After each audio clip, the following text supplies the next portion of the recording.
বলছেন টেনশন করো না, কষ্ট পেও না, তোমার রব তোমাকে ছেড়ে দেননি। বলে সাউফা ইউতিকা রাব্বুকা ফাতারদা, তোমার রব তোমাকে শীঘ্রই দান করবেন আর তুমি সন্তুষ্ট হয়ে। একটা নারী কতটা ভদ্র, কতটা ডিসেন্ট ম্যানারের, কতটা রুচিশীল, কতটা মার্জিত, এটা তার পোশাকে শোভা পায়।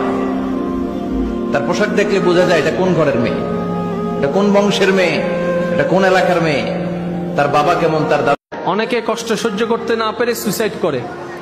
যে সুইসাইড করে, বিষ খায়, ঘুমের ওষুধ খায়, কিংবা অন্যান্য পথ অ্যাপ্লাই করে, যখন ফাঁসিতে সে ঝুলে যায়, ফাঁসির মাধ্যমে সুইসাইড করতে গেলে তার আবেগটা, তার কষ্টটা যখন তার ভিতরে আউট অফ কন্ট্রোল শয়তানে বানিয়ে ফেলে, সে আউট অফ কন্ট্রোল হয়ে যায়, তখন সে নিজের হাতে দড়ি বাঁধে, তখন কিন্তু সেন্স কাজ করে না।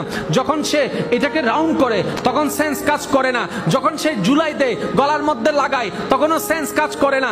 যখন সে ঝুলে যায়